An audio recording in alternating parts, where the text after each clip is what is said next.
der ewigen Feuer ist ein heiliger Ort, an dem die roten Völker mit Manitou sprechen. Es heißt, der große Geist liebe in den Flammen, die wie von Geisterhand brennen. Hier will Mokashi, der starke Büffel, seine Gefangenen zu Tode martern.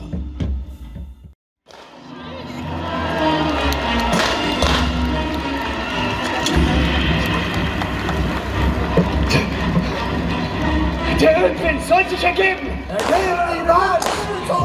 Ich habe die Taschen voller Dynamit! Damit jage ich euch alle in die Hölle!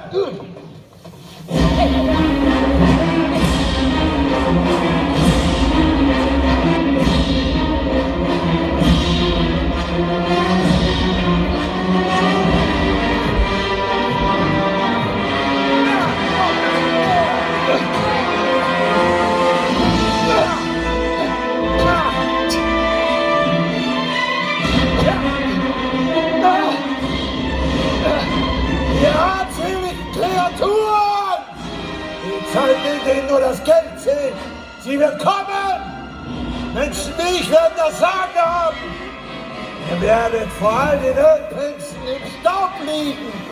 Im Dreck und im Blut. Fahrt zur Hölle.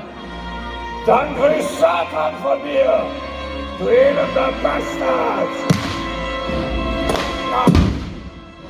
Die Explosion hat die Schienen zerstört. Der Zug wird entgleiten! Vorsicht! Winnetous!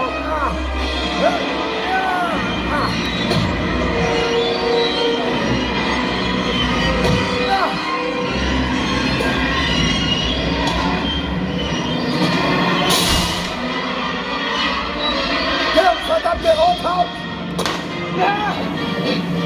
Der Ölprinz wollte Öl! Er soll das!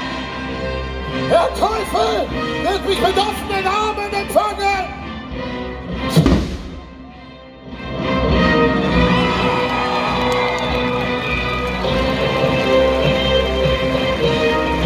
Saison, Vorsicht! Ich schieß die Tür auf! Winnetous!